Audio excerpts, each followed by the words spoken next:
I've spent enough years watching people to know this much: the ones who love the hardest aren't always the ones who say it out loud. They show up. They keep showing up, even when nobody notices. I saw that truth proven in a wildlife sanctuary in Costa Rica, in a way I never expected. 127 drawings spread across the observation table. Same green crayon. Same two curved lines facing each other like hands that couldn't quite touch. Dr. Maggie Holloway's fingers trembled as she laid the photograph beside them, a woman cradling a small monkey. Her hands curved in the exact same shape. 4 months. Every single morning at 9:15 without fail, she had documented each one, filed them away as stress behavior, repetitive patterns, clinical data. Now her knees buckled. She caught herself on the table edge, scattering papers to the floor. The Capuchin hadn't been scribbling nonsense. He'd been writing letters, 127 letters to someone who never came back, and no one had bothered to read them. We'd love to know where you're watching from today. Drop us a comment and say hello. If these stories bring a little comfort to your day, we'd be so grateful if you'd subscribe. Your support helps us keep sharing moments like this one. 2 hours northeast of San Jose. The road narrowed to a single lane and the cloud forest swallowed everything. Maggie Holloway pressed her forehead against the shuttle window. Mist clung to the canopy like wet gauze. Somewhere above, howler monkeys screamed at the morning, a sound like rusted hinges tearing loose. Her suitcases sat in the seat beside her. 2 bags, 6 months of clothes, a research contract that paid enough to cover the bills David's lawyer hadn't taken. The shuttle lurched over a pothole. Her coffee sloshed against its lid. Bosque Verde Wildlife Sanctuary emerged from the green in pieces, a wooden sign bleached by humidity. A gravel parking lot. Buildings with corrugated roofs stained orange by decades of tropical rain. Not much to look at. That suited her fine. She carried her own bags to the main office. The air tasted of wet earth and rotting leaves, thick enough to chew. Dr. Samuel Whitmore met her on the porch. Tall, silver-haired, moved like a man who'd stopped rushing 20 years ago. He wore a faded polo shirt and reading glasses pushed up on his forehead. Dr. Holloway. He extended a weathered hand. Coffee. Black. Good. We're out of cream anyway. He walked her through the facility, the veterinary clinic, the rehabilitation enclosures, the feeding stations, limited funding. He explained. Skeleton crew, too many animals, never enough hands. She half listened. Her eyes tracked the cages, the drainage, the security protocols, professional assessment, nothing personal. Her cabin was small, clean, sparse, single bed, desk by the window. She unpacked methodically, notebooks stacked by size, pens sorted into the drawer, research files arranged alphabetically. At the bottom of her suitcase, a photograph. Claire, at 7, squinting into summer sun, holding a butterfly net taller than she was, gap-toothed grin, before everything went wrong. Maggie placed it face down on the nightstand. That evening, Whitmore caught her on the path between buildings. Insects screamed in the underbrush. The air had cooled, but still pressed against her skin like damp cloth. "There's a Capuchin," he said, almost as an afterthought. "Been struggling since his caretaker left. Might interest you, might not.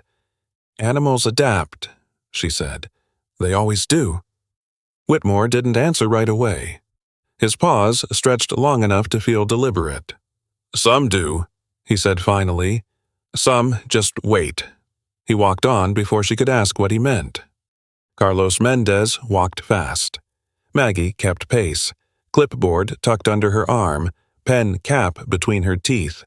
The primate wing smelled of wood shavings and overripe fruit. Capuchins chattered from their enclosures as they passed, small hands reaching through mesh, dark eyes tracking movement, healthy social behavior, normal curiosity responses. Carlos rattled off names and histories without slowing. Rescued from a collapsed roadside zoo, confiscated from a tourist trap in Guanacaste, surrendered by a family who thought a monkey would make a good pet until it bit their toddler. Maggie noted cage dimensions, enrichment quality, behavioral indicators. The clinical assessment kept her focused, kept her present. They reached enclosure 7. Carlos stopped walking. The Capuchin sat in the far corner, back to the viewing window. Small body hunched, tail curled tight around his feet. A wooden table stood near the glass crayons scattered across it. Paper weighted down with a smooth stone. A bowl of sliced mango untouched and browning at the edges. "Nico," Carlos said. His voice shifted, something careful entering it. 4 years old. Rescued from traffickers when he was about 14 months. Found in a cardboard box at a highway checkpoint up near the Nicaraguan border. Maggie wrote without looking up. Presenting symptoms: withdrawal, appetite suppression, non-engagement with enrichment activities or social bonding attempts. Carlos folded his arms. He used to be different, used to draw something new every day: trees, fruit, faces of the staff, good fine motor coordination for his age, real personality. And now, same thing, every morning, same shapes. Carlos tapped the glass lightly with his knuckle. Nico didn't turn. Since Elena left 8 months ago, he won't connect with anyone. Eats enough to keep breathing. That's about the extent of it. Movement. Nico rose slowly from his corner. His limbs moved with mechanical precision, no wasted energy, no curiosity in the gesture. He walked to the table. His small fingers hovered over the crayons, then selected the green one, ignored the red, ignored the blue, ignored the yellow, green. He pressed the crayon to paper, drew one curved line, then another, facing the first, 2 arcs, like parentheses with empty space between them. Set down the crayon, returned to his corner, back to the window, 90 seconds, maybe less. Repetitive motor behavior, Maggie said, pen moving across her clipboard, consistent with depression and anxiety responses in captive primates following loss of primary attachment figure. Not unusual. Carlos nodded. That's what the last researcher told us, too. Something in his tone made her glance up. He was already walking toward the next enclosure, the last researcher. Maggie understood, hadn't stayed long. That night, her cabin pressed close around her. Single lamp, bare walls. The bourbon she'd packed sat on the nightstand. Seal unbroken. Nico's file spread across the desk. Intake reports, veterinary records, behavioral assessments, caretaker logs. She worked through them methodically, the way she'd worked through everything since the divorce, one task at a time. No room for wandering thoughts. Intake report, March 2021. 1. Subject found during routine highway checkpoint, concealed in cardboard box beneath automotive supplies, severe malnutrition, weight approximately 60% of normal for age, fur matted with fecal matter and urine, non-responsive to stimuli for first 18 days of rehabilitation. She turned the page. Photographs documented what the words couldn't capture. A small body curled in the corner of a quarantine cage. Eyes hollow, ribs visible through patchy fur, the veterinary team in masks and gloves, handling him with clinical precision. Then a new name appeared in the records. Elena Bradshaw, lead caretaker, assigned April 2021. The photographs changed. Day 30. Nico's eyes tracking movement for the first time. Day 45. A hand reaching toward offered fruit. Day 60. A small body pressed against the mesh, watching the caretaker approach. Day 90. Nico sitting in Elena's lap during a health check. Fingers wrapped around her thumb. Eyes fixed on her face with something that looked dangerously close to trust. Maggie turned another page. The photograph stopped her. Elena cradling Nico during a feeding, his body curved against her chest, small and fragile, her hands wrapped around him, fingers curved toward each other, forming a protective shell, Her hands. Maggie stared at the image, reached for the bourbon, unscrewed the cap, poured 2 fingers into the glass she'd brought from home, didn't drink. The amber liquid sat there, catching lamplight. She set the glass down, screwed the cap back on, turned off the lamp. In the darkness, she did not think about Claire. She refused to think about Claire. The photograph of her daughter remained face down on the nightstand, exactly where she'd placed it that morning. Day 2. Maggie positioned herself outside enclosure 7 at 8:45 a.m.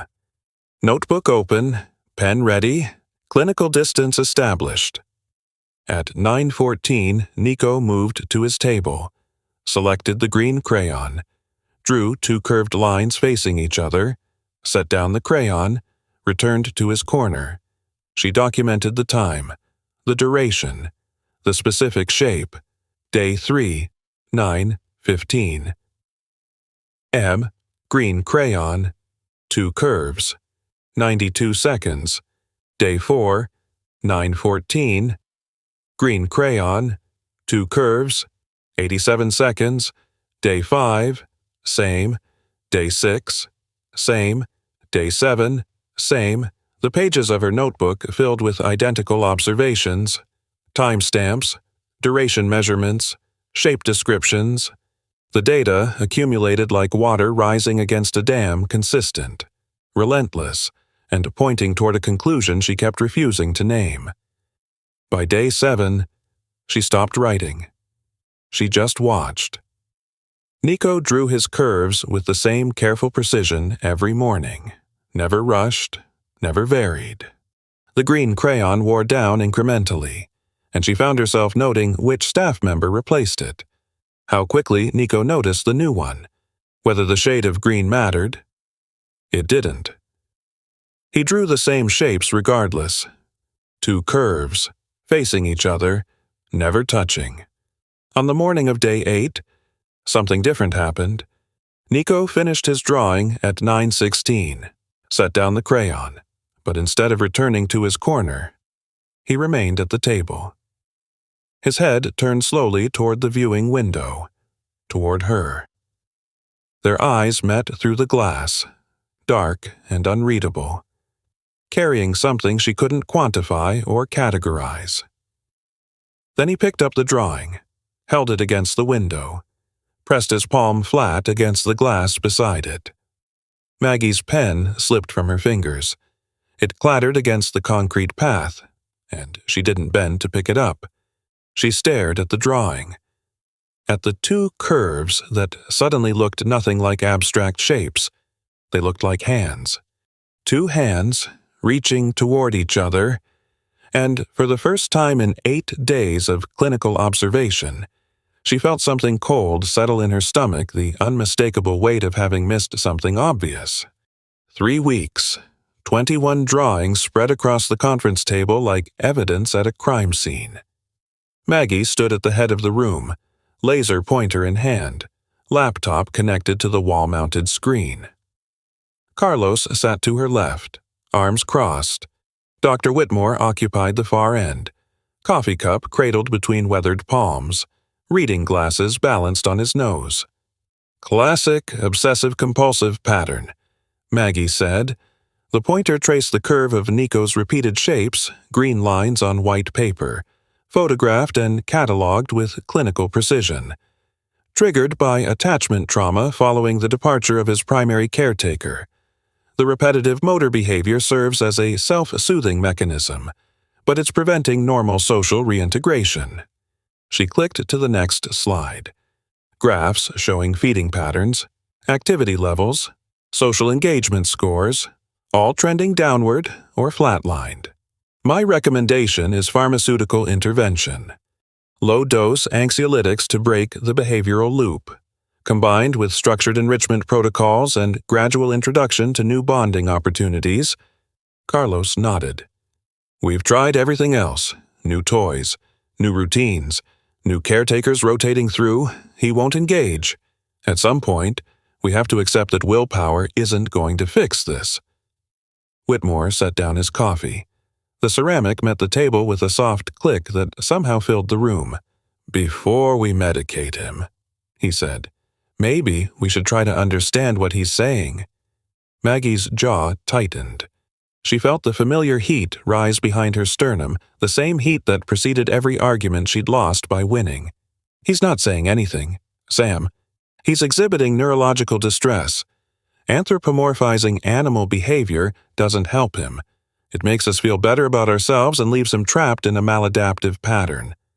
"Does it— Excuse me." Whitmore removed his glasses, folded them carefully, set them beside his coffee cup. "Elena spent 3 years with that monkey," he said. His voice carried no accusation, no challenge, just a measured steadiness that made it impossible to dismiss. "She told me once that he understood more than any of us wanted to admit. I didn't believe her then." He paused. "Maybe I should have." The room went quiet. Maggie's fingers pressed hard against the laser pointer. The red dot trembled on the screen. She knew this feeling, the defensive anger coiling in her chest like a spring wound too tight. The same anger that had made her tell Claire, 2 years ago in their kitchen, "If you can't understand why my work matters, then we have nothing left to discuss." Claire had stared at her. Just stared, then picked up her car keys and walked out. They hadn't spoken since. Maggie swallowed, pushed the memory down. "I'll continue observation," she said. Her voice came out flatter than she intended. "1 more week, then we reassess options." Carlos shrugged. Whitmore said nothing. The meeting ended without resolution. That afternoon, Maggie returned to her usual position outside enclosure 7, notebook open, pen ready, the familiar ritual of clinical distance. Nico sat in his corner, back to the window, tail wrapped around his feet. She documented the time, 2:47 p.m., no drawing activity since the morning session, consistent with established pattern. Minutes passed. The forest buzzed and clicked beyond the sanctuary walls. A macaw screamed somewhere in the canopy. Sweat gathered at the back of Maggie's neck, dampening her collar. Movement. Nico turned, not toward his table, toward the window. His dark eyes scanned the space beyond the glass, passing over Maggie without acknowledgement, searching for something that wasn't there. Then he approached. His small body moved with deliberate slowness, each step precise. He stopped a foot from the viewing window, rose on his hind legs, pressed his palm flat against the glass. Maggie's pen froze mid-stroke. He wasn't looking at her. He was looking through her, past her, into some space she couldn't access or measure. His palm stayed pressed against the glass. Small fingers splayed, waiting. She didn't write anything. She couldn't remember the last time she'd failed to document an observed behavior. After 2 minutes, Nico dropped his hand, returned to his corner, curled into himself. The shape of his palm remained on the glass, a faint smudge of oils and warmth that faded slowly in the humid air. 11 p.m. Her cabin. The single lamp cast hard shadows across the walls. Maggie sat on the edge of her bed, phone in hand. She dialed the number without thinking, muscle memory overriding conscious choice. 3 rings. 4. "Maggie," David's voice, roughened by sleep. "It's late. You okay?" "Fine. Just." The words dissolved before she could form them. Silence stretched across the connection. 8,000 miles of satellite relay and underwater cable, and still she could hear him breathing. "Have you talked to Claire?" Her throat closed. "You should call her, Maggie." "She told me not to." "She told you to call when you were ready to admit something. That's different." "Is it—" A long pause. She heard him shift, probably sitting up in bed, the bed that used to be theirs. "You're calling me from Costa Rica in the middle of the night. Something's eating at you." Her hand tightened on the phone. The plastic creaked. "Good night, David." She hung up before he could respond. Set the phone on the nightstand beside the photograph of Claire, still face down, still untouched since the day she arrived. She lay back on the bed, stared at the ceiling. The lamp stayed on. Sleep didn't come. Day 28. Maggie arrived at Enclosure 7 before dawn. While the forest still dripped with night moisture and the staff quarters remained dark, the observation path was slick with condensation. Her shoes left prints on the wet concrete.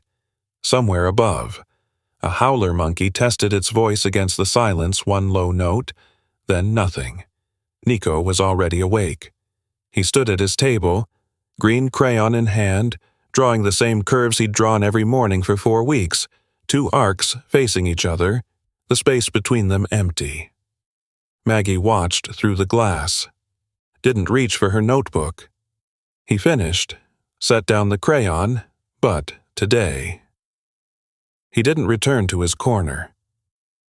He picked up the drawing, turned toward the window, walked slowly across the enclosure until he stood directly opposite her. The glass between them thin as a held breath. He lifted the paper, pressed it against the window. Their eyes met. His were dark, unblinking, and carried something she couldn't name, something that had no place in her behavioral assessment protocols or pharmaceutical recommendations. Then he made a sound, a soft, high keening, a single note, rising and falling like a question. The sound infant Capuchins make when calling for their mothers, when calling for someone who should be there and isn't. Maggie's chest constricted. Her notebook hung forgotten at her side. The keening stopped. Nico lowered the drawing, held her gaze for 3 more seconds, then turned and walked back to his corner, leaving the paper on the floor beside his table. 2 curves, facing each other, never touching. Maggie stood motionless outside the glass as the forest brightened around her. Staff would arrive soon. The day would begin. Protocols and schedules and clinical observations, but the sound wouldn't leave her. That keening, that single note of longing, stripped of everything except our unanswerable need. When was the last time she'd let herself make a sound like that? She stopped bringing the clipboard. Day 29. Maggie walked to Enclosure 7 with nothing in her hands. No pen, no notebook, no behavioral assessment protocols. Just herself and the humid morning air pressing against her skin. Nico sat in his usual corner, back to the window. Tail wrapped tight. Maggie lowered herself to the concrete path, back against the exterior wall, and waited. An hour passed. The forest noise swelled and receded cicadas, birds, the distant rumble of howler monkeys declaring territory. Sweat soaked through her shirt collar. Her lower back ached from the hard ground. Nico didn't move. Day 30. She brought a book, a research journal on primate cognition she'd been meaning to finish for months. She sat in the same spot, opened to a random page, and began reading aloud. Her voice sounded strange in the open air, too formal, too careful. The words bounced off the glass and scattered into the canopy. Nico's ear twitched. Nothing more. Day 31. She tried again. Different journal, same result. Day 32. She left the journals in her cabin and brought something else. A slim paperback she'd found at the bottom of her suitcase, wedged between hiking boots she hadn't worn, Mary Oliver, Devotions, her mother's copy, margins filled with penciled notes in handwriting Maggie hadn't seen in 15 years. She opened it randomly, read the first lines her eyes found. Her voice softened without her permission. The cadence changed slower, more rhythmic, carrying something she couldn't name. Nico turned his head. Not toward her. Just enough to show he was listening. His small body remained curled in the corner. but his ears rotated. Tracking the sound. Maggie kept reading. Day 33. Day 34. Day 35. She worked through the Mary Oliver, then found a Wendell Berry collection in the sanctuary's small library, dog-eared, water-stained. Donated by someone who'd loved it enough to let it go. She read poems about farming and loss and the weight of staying in one place. Nico watched her now. Not constantly, but more often than before. His dark eyes would track her movement when she shifted position, would follow her hand when she turned a page. He still drew his curves every morning at 9:15. Green crayon, same shapes, same empty space between them. But he watched her. Week 6. The supply room smelled of disinfectant and rodent feed. Maggie was counting syringes for the veterinary inventory when Carlos appeared in the doorway. "You were the one pushing for medication." She didn't look up. "That's correct. Now you're reading poetry to a monkey."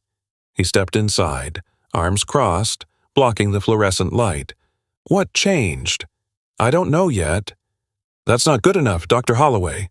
His voice carried an edge she hadn't heard before, frustration worn thin by 6 weeks of watching her contradict herself. "We have protocols here. We have budgets. We have a board that expects measurable outcomes. We can't run a wildlife sanctuary on feelings." Maggie set down the syringe box, turned to face him. "Then explain his drawings." "There's nothing to explain. He's stuck in a loop. It happens. Trauma creates patterns. You said it yourself in the staff meeting." "I was wrong." Carlos stopped. His arms uncrossed slightly, caught off guard. "The same shape," Maggie continued. "Every single day. Same crayon, always green. Never any other color. Same time within a 2-minute window. Every morning. For over 4 months now.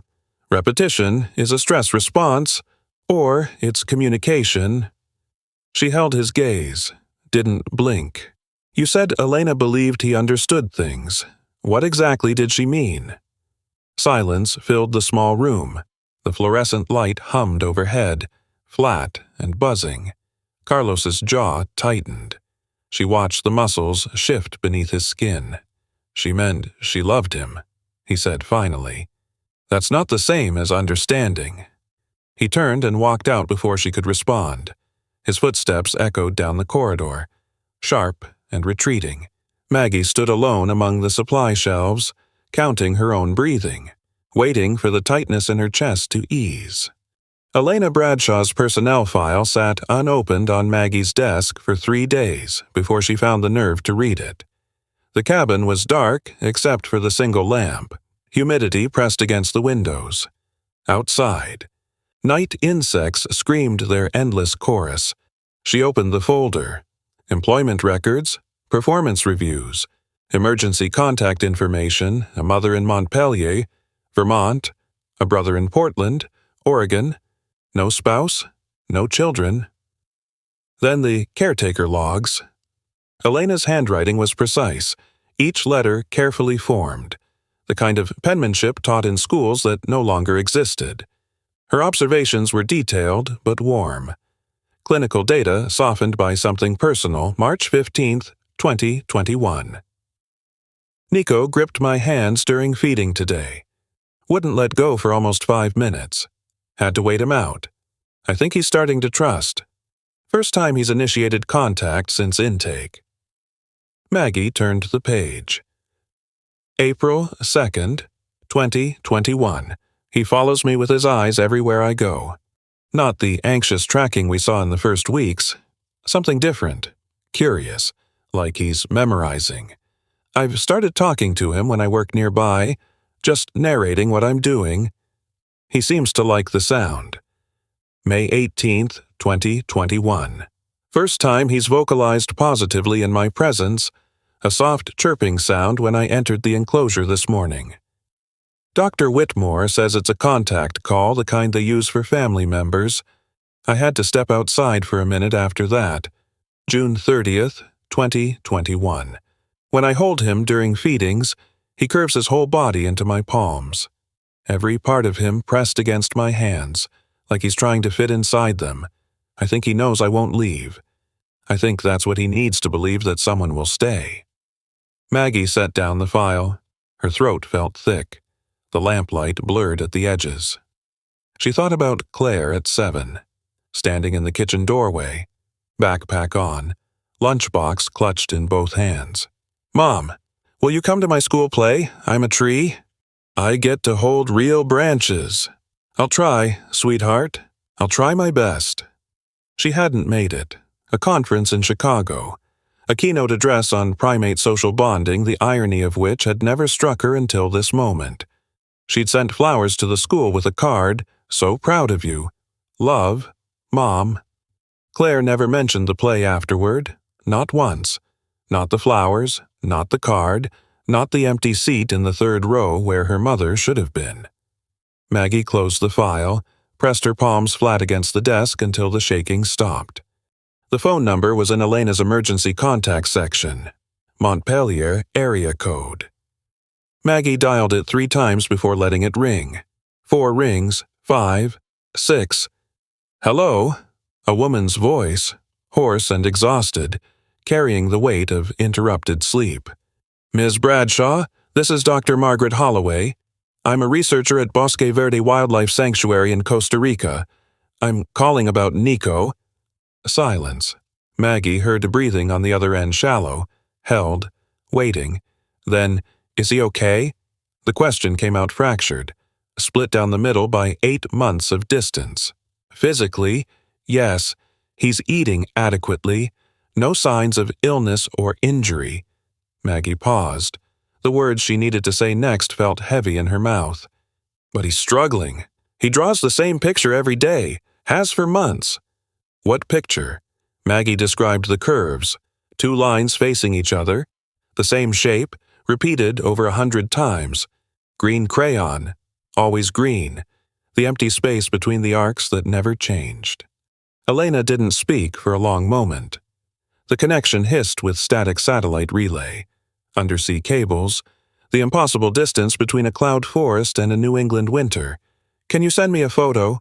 "Of course. I'll email it tonight." Another pause. Then, softer. "How did you get this number?" "Your personnel file. I hope that's not—" "It's fine." Elena's voice cracked slightly, then steadied. "I should have called. I've thought about calling every day since I left, but I didn't know what I'd say." The line went quiet again. Maggie waited. "Send me the photo," Elena said finally. "Please. I need to see it." The email arrived at 2:47 a.m. Costa Rica time, 4:47 a.m. in Vermont. Maggie hadn't slept.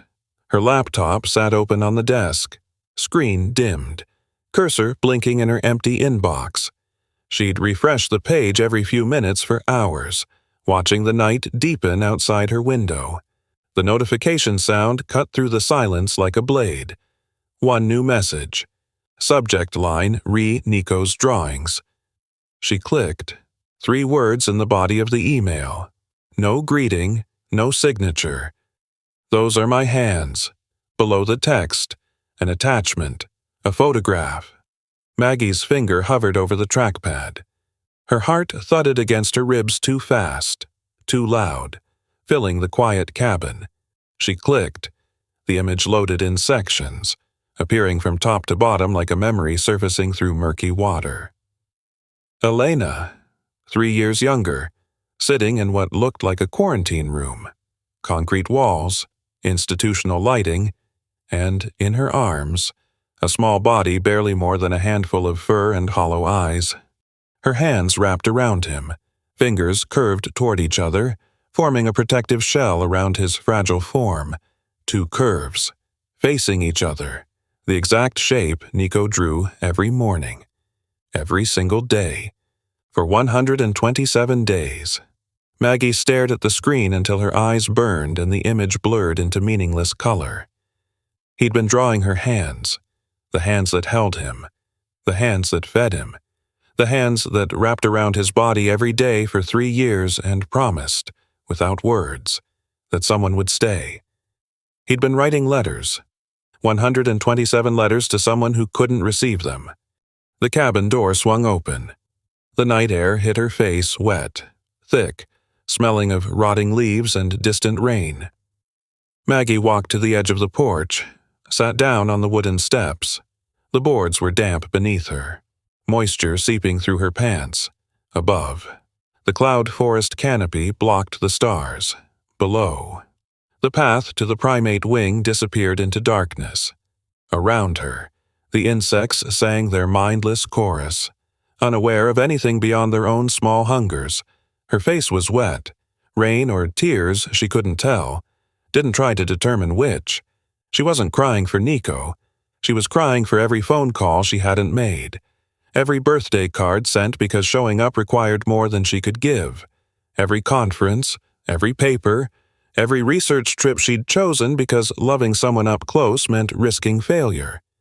She'd spent her whole life maintaining clinical distance, from her work, from her marriage, from her daughter. And here, in a sanctuary on the other side of the world, a 4-year-old monkey had done what she couldn't, kept reaching out, kept writing his letters, kept pressing his hand against the glass every single day, refusing to stop loving someone who'd left. Maggie reached into her pocket, pulled out her phone. The screen glowed in the darkness. She opened her contacts, scrolled to the C's. Claire. The name sat there, unchanged since the day her daughter had walked out of their kitchen 2 years ago. Her thumb hovered over the call button. The rain grew heavier. Water dripped from the porch roof, splattering against the steps beside her. The phone screen reflected in her wet cheeks. She stared at the name for a long time. Then she locked the phone, slid it back into her pocket. Not yet, not ready. But, for the first time in 2 years, she hadn't deleted the number, hadn't told herself the distance was permanent.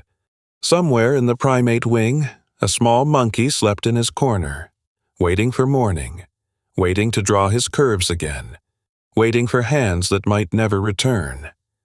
And Maggie sat on the cabin steps, rain soaking through her clothes, understanding for the first time what it cost to keep reaching out and what it cost to stop.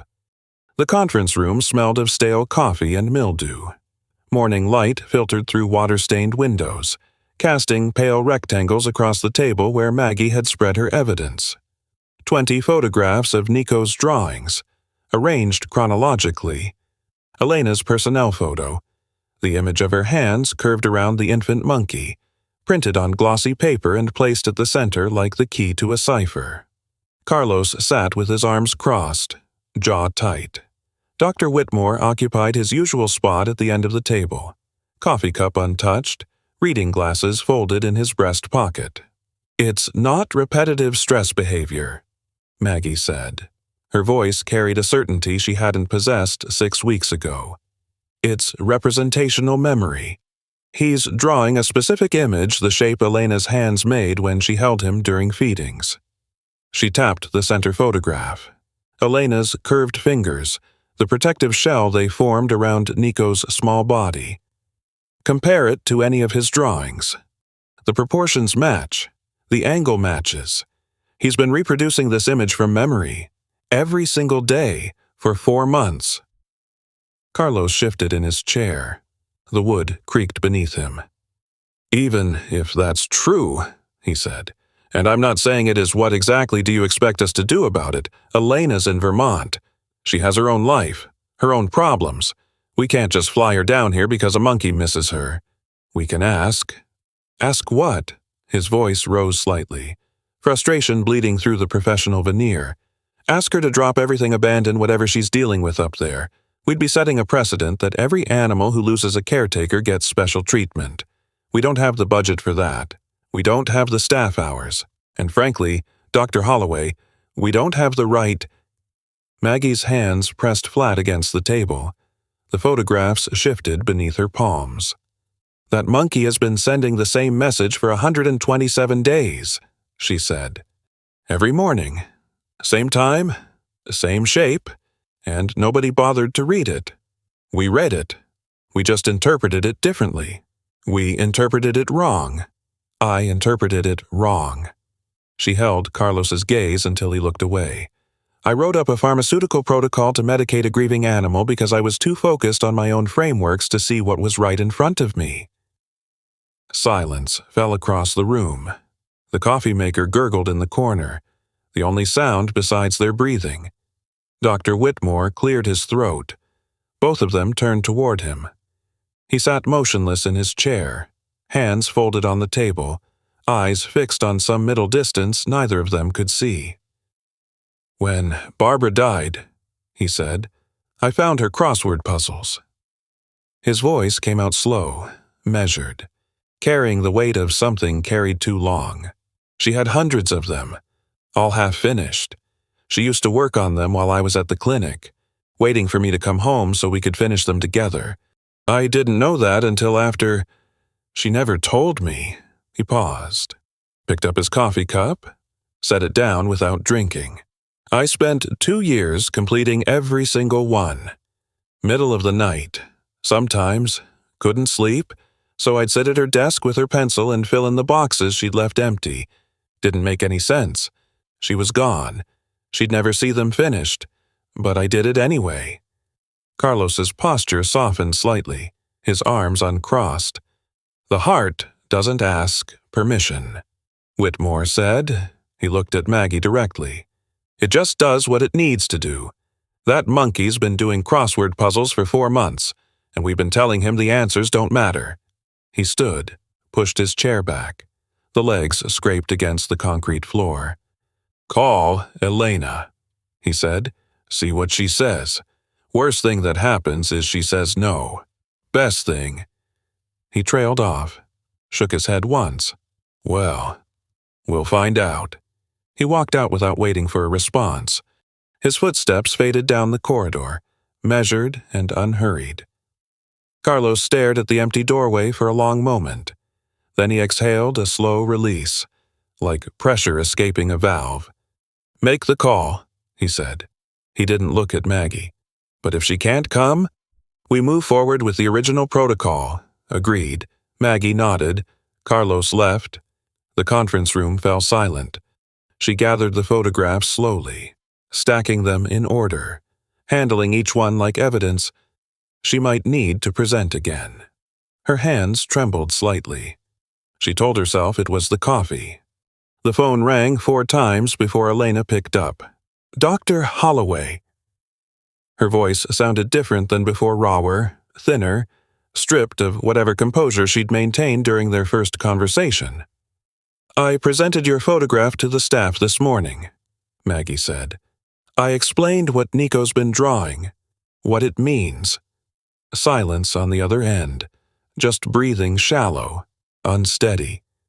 "We'd like you to come back, if you can, even temporarily." More silence. Maggie listened to the static, the distance, the thousands of miles of cable and satellite relay stretching between them.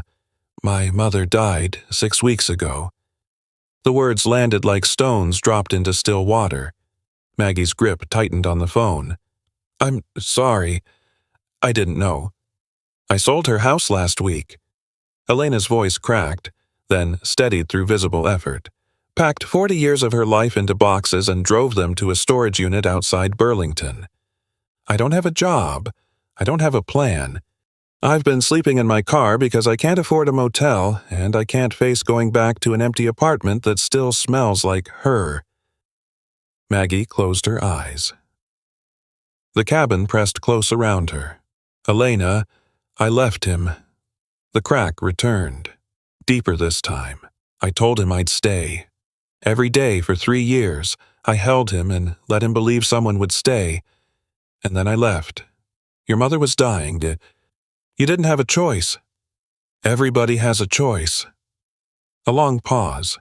The sound of breathing, ragged and wet. "I've been telling myself I had to go, but maybe I just wanted to. Maybe I was looking for an exit, because staying is hard. Because what if I wasn't enough? What if I stayed and watched him fall apart anyway and knew it was my fault?" Maggie's throat constricted. Her free hand gripped the edge of her desk until the wood bit into her palm. This was her, word for word, every excuse, every justification, every lie she'd told herself about why distance was necessary. "Come back," she said. The words came out rougher than she intended. "Whatever happened before, come back now. He's still waiting." Silence stretched across the connection. 10 seconds, 20, then, "I'll figure out how. Give me a few days. The sanctuary will wire you enough for a ticket. Whitmore already approved it." Another pause. When Elena spoke again, her voice was barely audible. "Thank you." The line went dead. Maggie sat motionless, phone still pressed to her ear, listening to nothing. The sanctuary transformed over the following week. Staff cleaned Nico's enclosure with unusual care, fresh bedding, new enrichment items. The feeding station scrubbed until it gleamed. Someone found a small potted fern and placed it near the viewing window. Someone else replaced the worn crayons with a brand new set. Green prominently included. Maggie worked alongside them without being asked. She swept the observation path, washed the exterior windows, arranged the new supplies in precise rows. Her hands stayed busy. Her mind stayed quiet. She didn't examine why she was doing this or what it meant.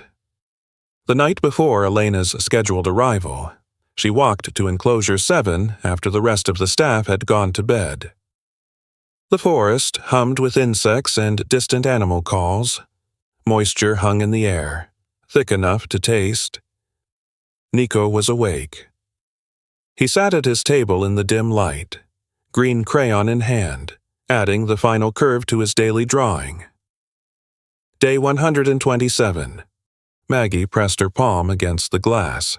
"She's coming," she said softly. "Tomorrow. She's coming back."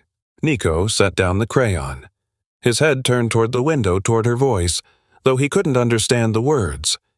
He didn't retreat to his corner. Instead, he walked to the glass, slowly, deliberately, each step measured, as if approaching something he'd waited months to reach. He stopped a foot from the window, rose on his hind legs, and for the first time since she'd arrived at Bosque Verde, he looked at her. Not through her, not past her, at her. His dark eyes held something she couldn't name: recognition, perhaps, or its cousin. An acknowledgement that she'd been present all these weeks, that her voice, her poems, her steady attendance had registered somewhere in his understanding. He pressed his palm against the glass. Maggie matched it with her own. Palm to palm, separated by a quarter-inch of barrier, close enough to feel the ghost of warmth that couldn't quite pass between them. They stayed like that until the darkness deepened and her legs ached from standing still. Until the forest noise softened into the deeper quiet of true night. Until her eyes burned and she couldn't tell if it was exhaustion or something else. When she finally pulled her hand away, Nico lowered his. He didn't retreat to his corner. He sat down where he was, facing the window, and watched her walk away. Tomorrow. Elena would arrive. Tomorrow. The reunion Maggie had fought for would either justify everything she'd risked or prove Carlos right. But, tonight, a small monkey had looked at her, really looked, and seen someone worth acknowledging. She walked back to her cabin through the wet darkness. Hands shoved in her pockets. Mind circling a question she couldn't shake: if Nico could keep reaching out for 127 days. Why couldn't she manage one phone call? The airport shuttle pulled into the gravel lot at 2:17 p.m. Maggie watched from the main building porch, arms folded against her chest, as the door swung open and a woman stepped out. Elena Bradshaw looked nothing like her personnel photograph. The photo showed a woman with steady eyes and sun-streaked hair, confidence visible in the set of her shoulders. The woman crossing the parking lot was thinner, gaunt, almost with dark circles carved beneath her eyes and hair pulled back in a careless knot. She carried a single duffel bag over one shoulder, the strap cutting into her collarbone like it weighed more than its contents. She moved like someone running on fumes, like someone who'd been running for months and had finally stopped without knowing how to stand still. Dr. Whitmore descended the porch steps to greet her. His handshake was brief, his words too quiet for Maggie to hear. Carlos hung back near the supply shed, arms crossed, watching with the skepticism he'd carried since the beginning. Elena's first words, audible even from 20 feet away. "Where is he?" Whitmore gestured toward the primate wing. Elena was already walking before he finished. Maggie fell into step behind them, keeping her distance. The gravel crunched beneath her shoes. Humidity pressed against her skin, thick and close. They reached enclosure 7. Elena stopped at the viewing window. Her duffel bag slid from her shoulder and hit the ground with a soft thud. Her hands pressed flat against the glass. Fingers splayed, body leaning forward like a magnet pulled toward metal. "Nico," she said. Her voice cracked on the second syllable. Inside the enclosure. Nico sat in his corner. His head turned at the sound turned toward the window, toward the voice he'd heard every day for 3 years. Recognition flickered in his dark eyes. Maggie saw it clearly. He knew her, but he didn't move. His small body remained curled in the corner, tail wrapped tight around his feet. His ears rotated toward Elena's voice, tracking her words as she spoke his name again. Then again, but his legs didn't uncurl. His hands didn't reach for the glass. He turned his face away. Elena's breath caught. A small sound, barely audible, escaped her throat. "He doesn't remember me," she whispered. "I was gone too long. Give him time," Maggie said. The words felt inadequate even as she spoke them. Elena didn't respond. She stood frozen at the glass, palms still pressed flat, watching the small body in the corner that refused to face her. Her shoulders began to shake. Her forehead dropped against the window, breath fogging the glass in uneven clouds. Whitmore touched her elbow gently. "Let's get you settled. The cabin's ready. We can try again tomorrow." Elena nodded without lifting her head. She picked up her duffel bag with mechanical movements, following Whitmore down the path toward the staff quarters. She didn't look back. Maggie remained at the window. Inside. Nico sat motionless, back turned, waiting for something that had already left. The observation deck extended over a small ravine at the sanctuary's eastern edge. At night, the forest dropped away into blackness, and the only light came from the distant glow of the staff cabins. Maggie found Elena there after midnight. Sitting on the wooden planks, legs dangling over the edge, face turned toward nothing. She sat down beside her without asking permission. The boards were damp with humidity. Somewhere below, a stream trickled through the darkness, invisible and persistent. Elena didn't acknowledge her presence. Her eyes stayed fixed on the void ahead. "I thought he'd remember," Elena said finally. Her voice came out flat, emptied of everything except exhaustion. "I know it's stupid. I know 8 months is forever in animal time, but I thought—" She trailed off, shook her head once. "He remembers," Maggie said. "I saw it. He recognized your voice. Then why didn't he come to me?" The question hung in the humid air. Maggie had no answer for it. Elena pulled her knees to her chest, wrapping her arms around them like a child seeking comfort from her own body. "I left him," she said. The words came out smaller than before a confession, not a statement. "I promised I'd stay, every day for 3 years. I held him and let him believe someone would stay. And then I left. Your mother was dying. You had to go." "Did I?" Elena's laugh was short and bitter. "That's what I told myself. That's what I've been telling myself for 8 months. But here's the truth. Dr. Holloway, the truth I've been running from since I got on that plane. She turned to face Maggie directly. Her eyes were red-rimmed, swollen, stripped of any pretense. I was relieved. When the call came about my mother, when I realized I had to leave, part of me was relieved. Because staying is hard. Because I'd been here 3 years and I could see the cracks forming. What if I wasn't enough? What if I stayed and watched him fall apart anyway and had to live with knowing I'd failed? Her voice broke. She looked away, pressing the heels of her hands against her eyes. Leaving was easier. Leaving meant I didn't have to find out. The words hit Maggie like a physical blow. She felt them in her chest, in her stomach, in the sudden weakness of her limbs. She gripped the edge of the deck to keep her hands from shaking. This was her. This was exactly, precisely, word for word, her. She hadn't missed Claire's wedding because of the Geneva conference. She could have postponed.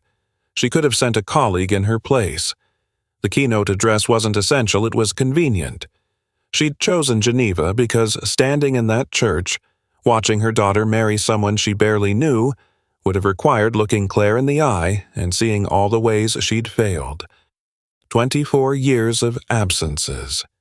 24 years of sent flowers and apologetic phone calls and promises she'd never kept. She'd told herself it was work. She'd told herself Claire would understand someday. She'd told herself the distance was necessary, professional, justified, but it was cowardice. Pure and simple. The same cowardice Elena was naming now, sitting on a damp deck in the Costa Rican darkness, staring at her own reflection in another woman's confession. Maggie's face burned. Her throat closed around words that wouldn't form. She stood abruptly. The movement was too fast. Too sudden, her foot slipped on the wet boards and she stumbled, catching herself on the railing with both hands. "I have to go," she said. Her voice sounded strange in her own ears. Elena looked up at her. The question in her eyes went unasked. Maggie walked away. Her steps were unsteady on the slick path. Branches caught at her sleeves. Her hair, her face. She pushed through them blindly, not caring where she was going, only knowing she couldn't stay. She didn't make it to her cabin. 20 yards from the deck, her legs gave out. She dropped to her knees in the mud beside the path, hands sinking into the wet earth, chest heaving with breaths that wouldn't slow down. The rain started without warning, warm and heavy, soaking through her shirt in seconds. Mud splattered her pants, her arms, her face. She didn't try to stand. She knelt there in the darkness, rain streaming down her cheeks, hands buried in the muck, and saw herself clearly for the first time in years. Not Dr. Margaret Holloway, respected primatologist. Not the professional who'd chosen her career over her marriage, her family, her daughter. Just a woman who'd spent 59 years running from anyone who might need her and calling it ambition. The rain fell harder. The mud sucked at her knees. Somewhere behind her. Elena sat alone on the observation deck, carrying the same weight. And somewhere in enclosure 7, a small monkey waited in his corner, facing away from the window, having learned exactly what Maggie had spent a lifetime teaching everyone she loved, that people leave, that promises break, that the hands that hold you will eventually let go. Dawn broke gray and wet. The rain had stopped sometime before first light, leaving the forest dripping and saturated, every surface gleaming with moisture. Maggie hadn't slept. She'd spent the night in her cabin, sitting on the edge of her bed, staring at the wall. Her clothes from the night before hung over the shower rod, mud-caked pants, rain-soaked shirt, evidence of a collapse she couldn't explain or justify. She'd showered in the dark, scrubbing the earth from her skin until the water ran cold, then sat wrapped in a towel until her body stopped shaking. Now, dressed in clean clothes that felt like armor. She walked toward enclosure 7. The path was slick with last night's rain. Her shoes squelched against the wet concrete. She expected to find Nico alone, expected to document another failure, Another day of waiting. Another drawing that went nowhere. She didn't expect to find Elena, but there she was sitting on the concrete path outside the viewing window, exactly where Maggie had sat for weeks. Her back rested against the exterior wall, her legs stretched out before her. Her face was turned toward the glass, patient and still. Inside the enclosure, Nico was at the window. Not in his corner, not facing away. At the window, watching Elena through the barrier, his small body positioned less than a foot from the glass. Maggie stopped walking. Her breath caught.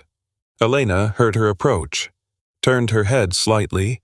Her eyes were swollen from crying, but something in them had shifted a steadiness that hadn't been there the night before. "I couldn't sleep either," Elena said quietly. "So I came here. I thought—" She paused. "I don't know what I thought. I just didn't want him to wake up alone." Maggie didn't respond. She moved closer, careful not to disturb whatever fragile equilibrium had formed between the woman and the monkey. Elena reached into her jacket pocket, pulled out a piece of paper, folded twice. She unfolded it slowly, handling it like something precious. A drawing. Crayon on white paper, two curved lines, facing each other, not touching. The space between them empty. Elena had drawn his picture, the same shapes he'd been making for 4 months, reproduced by the hands he'd been trying to reach. She pressed the paper against the glass. Nico went still, his dark eyes fixed on the drawing, his head tilted slightly the same angle Maggie had seen 100 times when he was processing something new. His fingers twitched at his sides. Then he moved, slowly, deliberately. Each step measured, as if the distance between his spot at the window and his table might collapse if he moved too fast. He reached the table.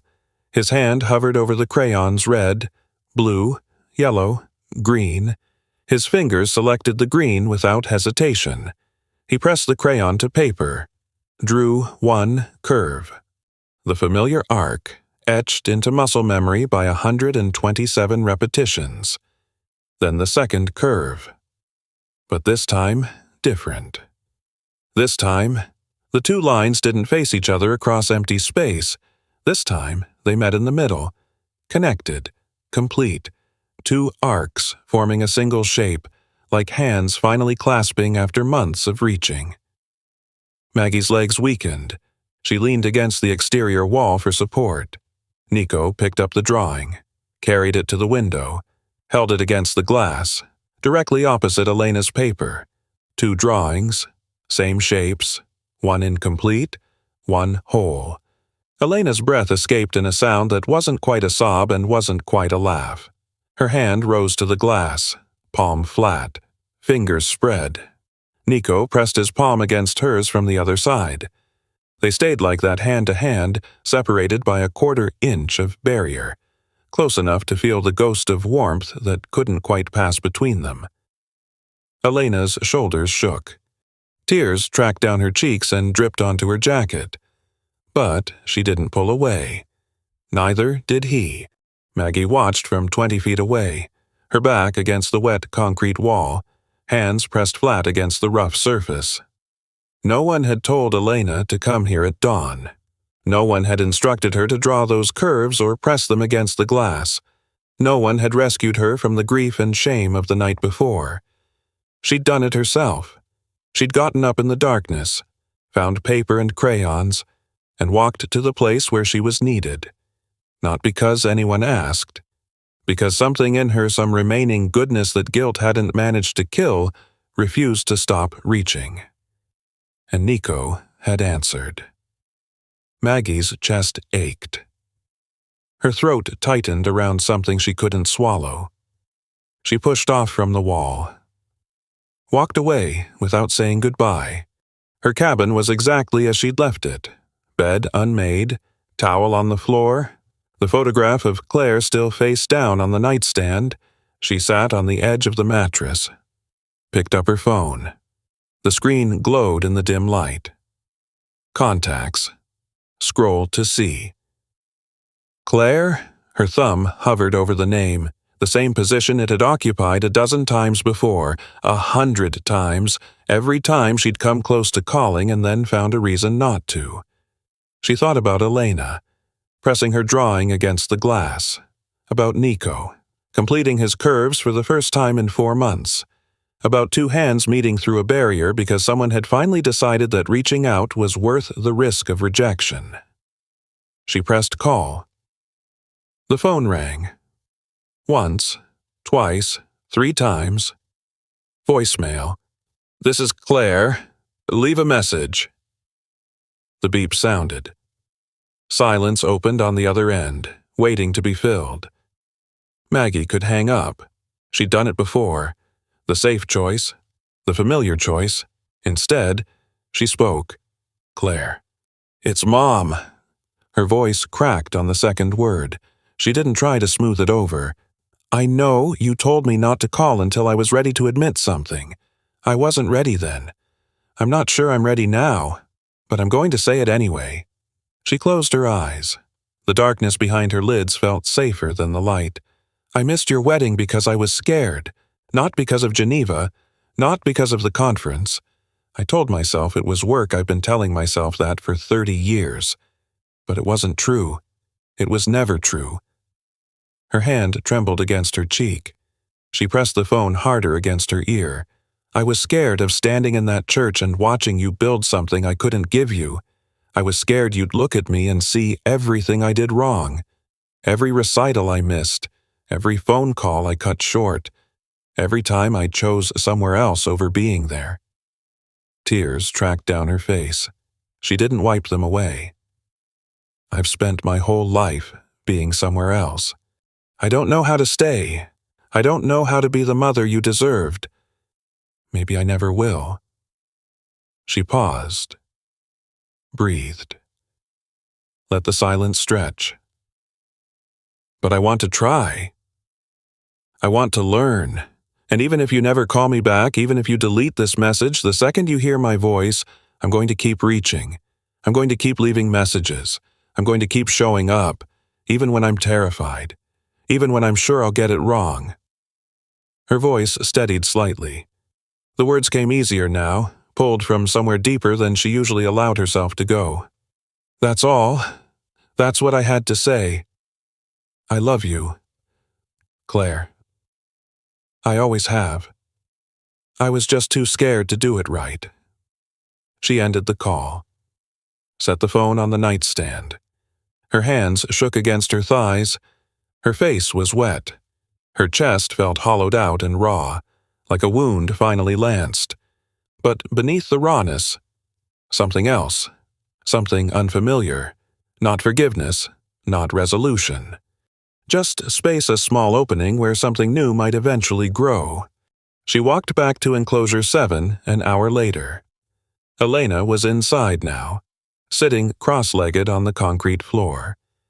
Nico sat in her lap, his small body curved against her chest exactly the way the old photographs showed.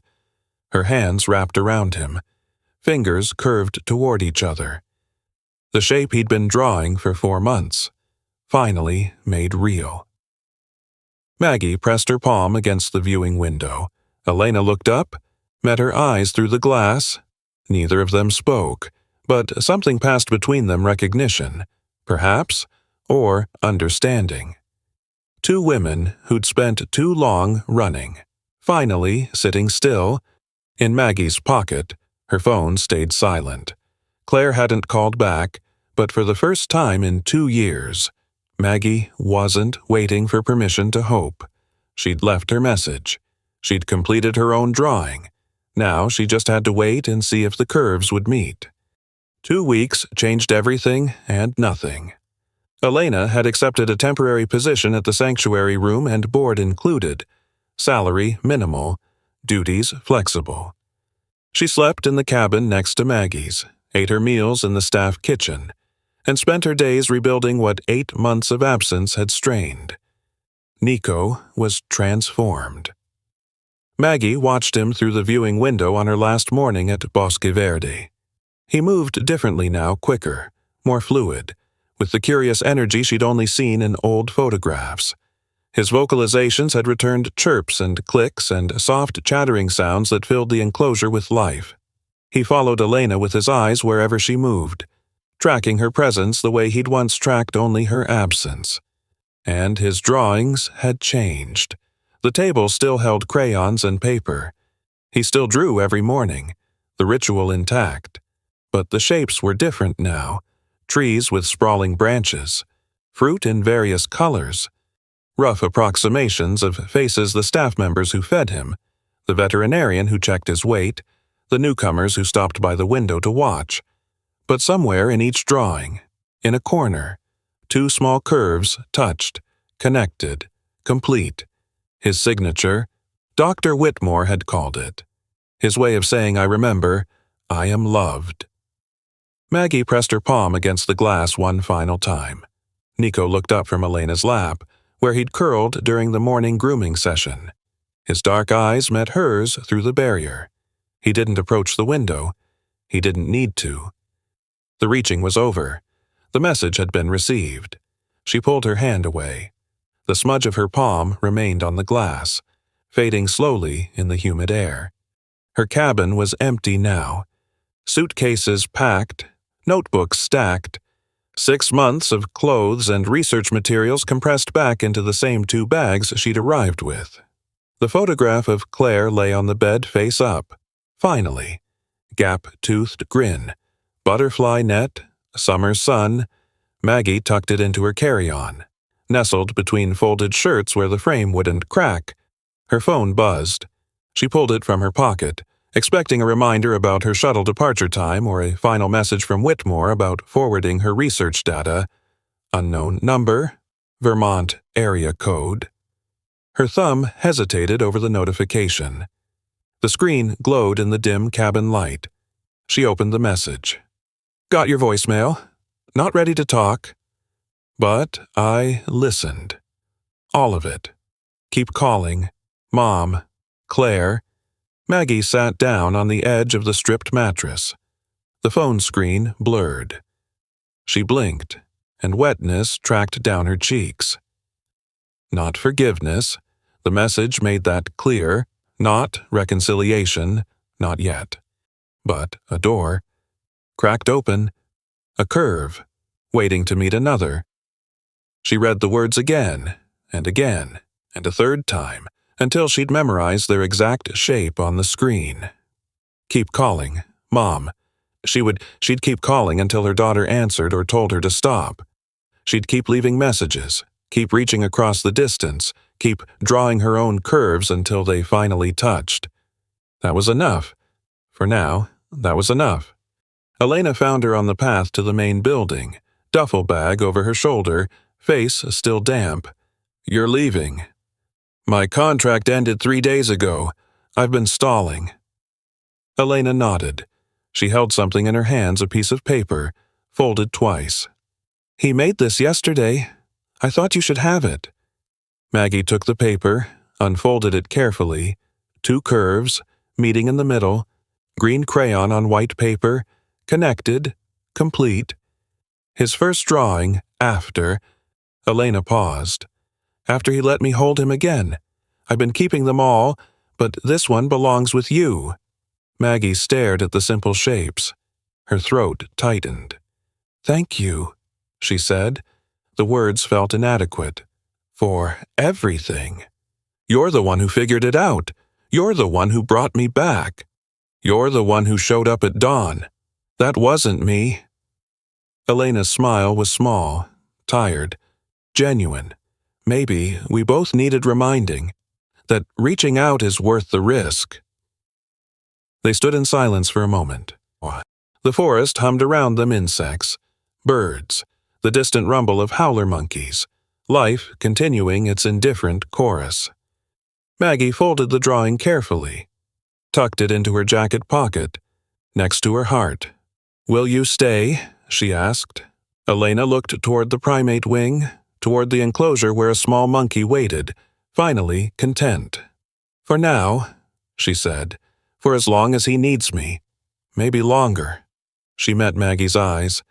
"Sometimes staying is the only thing that matters." Maggie nodded. She didn't trust her voice to respond. The shuttle waited in the gravel lot, engine idling. Dr. Whitmore stood by the driver's door, ready to see her off. "You'll send the research data by end of week. And you'll come back sometime." Maggie considered the question.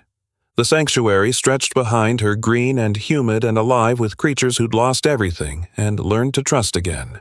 "Sometime," she said. "Yes." Whitmore shook her hand. His grip was firm, unhurried. "Safe travels, Dr. Holloway." She climbed into the shuttle, found a seat by the window, set her bag beside her. The driver pulled out of the lot. Gravel crunched beneath the tires. The sanctuary buildings shrank in the side mirror, then disappeared behind a curve in the road. Cloud forest swallowed the pavement. Mist clung to the canopy. The world outside was green and gray and wet, endless and indifferent. Maggie took out her phone, opened a new message to Claire. The cursor blinked in the empty text field. Waiting. She didn't type anything, not yet. She didn't know what to say, what words could bridge 2 years of silence, what sentences could carry the weight of everything she'd failed to give. But she held the phone anyway, watched the cursor blink, felt the weight of possibility in her palm, in her pocket. Nico's drawing pressed against her chest, 2 curves, finally touching. She had time. She had distance to cover and words to find and a daughter who was listening, even if she wasn't ready to respond. The shuttle wound deeper into the forest. The mist began to lift. Maggie kept her phone open, cursor blinking, and watched the road unspool ahead, not knowing where it led, only knowing she was finally moving toward something instead of away. There's a weight that comes after a story like this, something quiet that settles in the chest and doesn't ask to be named. Maybe it's the image of those 2 curves, drawn over and over again by small hands that couldn't speak. Maybe it's the voicemail left in the dark, words offered without knowing if anyone would hear them. Or maybe it's something closer, a face you haven't seen in too long, a call you've been meaning to make, a silence that stretched further than you ever intended. Many of us carry these things. We hold them quietly, not because we've forgotten, but because we don't know how to begin again. Some of us have been the one who left. Some of us have been the one who waited. Most of us have been both. It's all right if this story didn't resolve everything it stirred up. Some things don't need to be fixed tonight. They only need to be felt. They only need to be allowed. The reaching matters. Even when the hands don't touch, the trying matters, even when the words come out wrong. Thank you for staying until the end. Thank you for listening.